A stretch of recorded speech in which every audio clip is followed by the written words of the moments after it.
Nalazimo se na konferenciji Point u Sarajevu gdje su se okupili novinari, istraživači i aktivisti.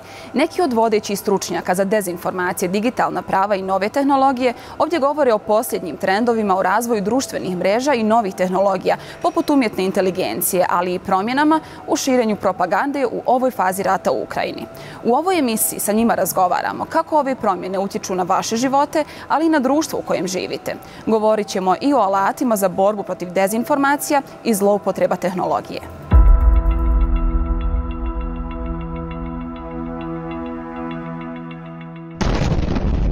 Mjesec dana prije početka ruske invazije na Ukrajinu, istraživači Atlantskog vijeća primijetili su dramatično povećanje broja objava u ruskim medijima o mogućem početku rata.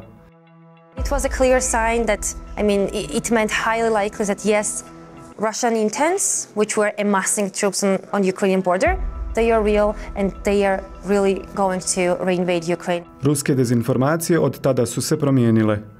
Nakon godinu i po rata, ruske vlasti žele poslati nove poruke. The narratives are increasing in number and in hostility. Currently, what is being changed is that there is no one narrative. There are many conflicting narratives which are trying to exhaust any audience and to make them give up on searching on the truth. For example, pro-Russian actors have been presenting so-called fact-checking organizations like fake fact-checkers who are debunking already debunked Russian disinformation. Postoji značajan porast, jer više to nisu narativi koji su uglavnom bili vezani za promociju uspeha Ruske federacije i njihove vlasti, već sada tu postoji jedan veliki sistem narativa. During the and the reinvasion period of Ukraine, Russia has been trying to target different audiences. And the goal here is only one, to justify Russia's reinvasion of Ukraine and to decrease the support of Ukraine. And when we're talking about the current war, we should differentiate between four audiences in large. First of all, domestically, Russia, of course, needs to maintain support to the war and to make people more happier about the war and to make them go to the war. Then there's an Ukrainian audience where Russia tries to demoralize Ukrainian audience. Then there is, of course, the Western audience. And currently the West is the major weaponry supplier to Ukraine. And the last but not least, there is an audience of so-called global South.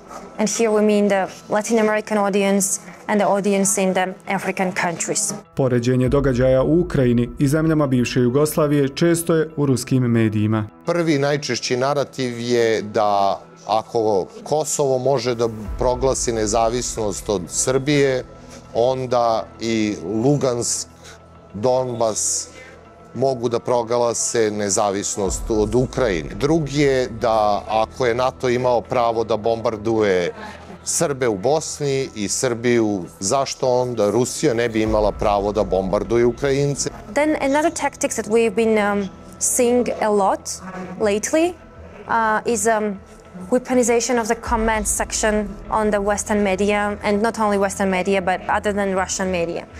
They take to the comment section of the outlet and they are commenting pro-Russian and anti-Western comments. What Russian media is doing, they are taking these comments and basing their stories on these comments and saying that, see, the audience in the West think that their government is bad and they are really pro-Russian and pro-Putin.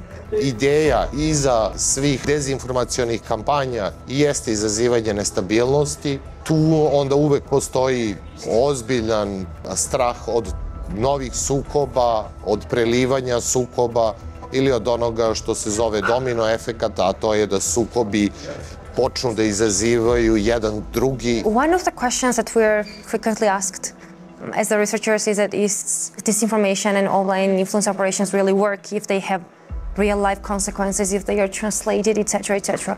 And my answer would be yes, of course. It's a matter of time. Will it be either the protests from the local society, or how will they vote, or what will they do? It's basically, the aim is to influence the societies there. And one of the greatest examples there is Russia's attempt to blame NATO for Russia's invasion of Ukraine. U stvarnom životu najviše posljedica ruskih dezinformacija osjećaju stanovnici Ukrajine.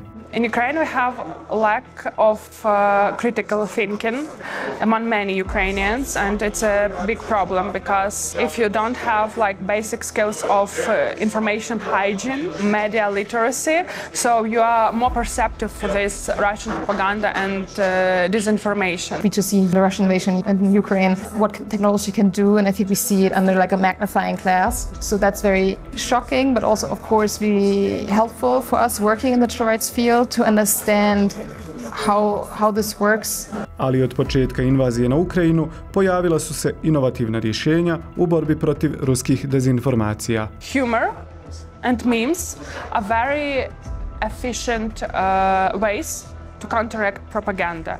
It's not linear action when you to counteract propaganda, you spread, for example, fact-checking of this disinformation. No, humor and memes, it's unexpected way to respond to propaganda, and I think it's very useful and successful and example of Ukrainian resistance to Russian aggression. I mean also Russian information aggression. It shows that humor and memes are good friends in your struggle for truth.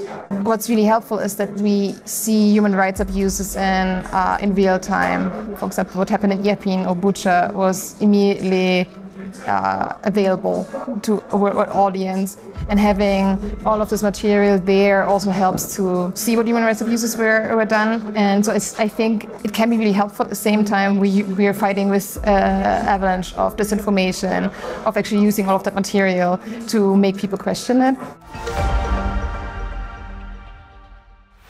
Poslije godina razvoja i neuspješnih testiranja, istraživači su sa radošću dočekali prve uspješne primjene umjetne inteligencije, ali ubrzo je uzbuđenje zamijenio osjećaj zabrinutosti zbog brojnih mogućnosti zloupotrebe. Neki od njih sa nama su podijelili šta ih zabrinjava, kakve mogućnosti, ali i opasnosti umjetna inteligencija donosi i kako uopšte regulisati cijelu novu oblast u digitalnom svijetu. Fotografije koje gledate na internetu su pregledane milione puta, ali one su lažne. Napravljene su pomoću umjetne inteligencije. One pokazuju koliko je teško prepoznati izmišljeno od stvarnosti. Stvaranje lažnih slika i vijesti možda nije nova pojava, ali brzina i tačnost koju umjetna inteligencija sada postiže istinski zabrinjava stručnjake. Well, in spreading disinformation and propaganda, AI enables it to happen at a scale that's just considerably faster than what we have previously had.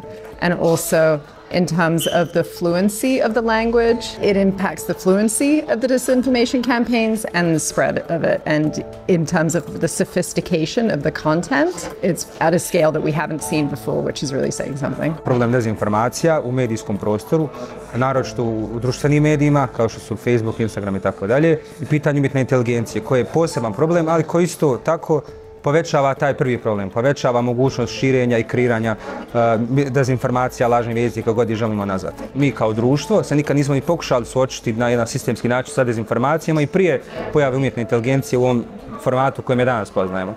Dakle, nismo taj baby step uradili da bi mogli pričati o tome kako u drugom koraku rješavati dezinformacije kreirane od strane umjetne inteligencije. U fondaciji Mozilla pokušavaju podržati primjere dobre prakse korištenja umjetne inteligencije. Iva Mur iz ove organizacije u Sarajevu je posebno istaknula primjer u Indiji, gdje umjetnu inteligenciju koriste za prepoznavanje lažnih vijesti o izborima i govor mržnje tokom kampanje. I think investments in the people who are doing it right. There are a lot of people who are doing really great things with AI, and in terms of researchers utilizing AI, we heard about a great example here today. So investments in them, government investments in scientific development over product development. We need to see support for the actors who are doing it well. With the internet, we have, big tech controls it. And so this sort of like very centralized model that we've experienced with the internet is the same threat with AI. And if we don't address that, then we're not going to be able to, we're going to find ourselves fighting similar fights. Ali države zaostaju za privatnim inicijativama da regulišu korištenje umjetne inteligencije. I think the challenge is that it's a technology that moves at a pace that we haven't really had to deal with before. And even just globally, even the EU, which is, traditionally at the forefront of tech regulation, it moves at a far slower pace than development. So if the EU is taking that long, the United States is lagging behind, it means that other countries are left to react. BiH se nije bavila pitanjem regulacije umjetne inteligencije, između ostalog i zato što postoje preča pitanja kako to vide zakonodavci, jel?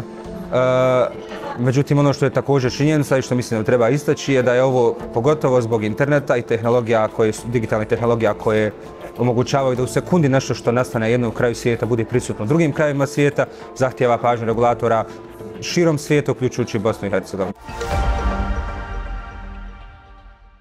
Gledali ste emisiju Detektor Magazin. Ovu epizodu, ali i naš ostali sadržaj možete potražiti na stranici Detektora i YouTube kanalu Birna Bosne i Hercegovine, kao i na našim društvenim mrežama, Facebooku, Twitteru i Instagramu.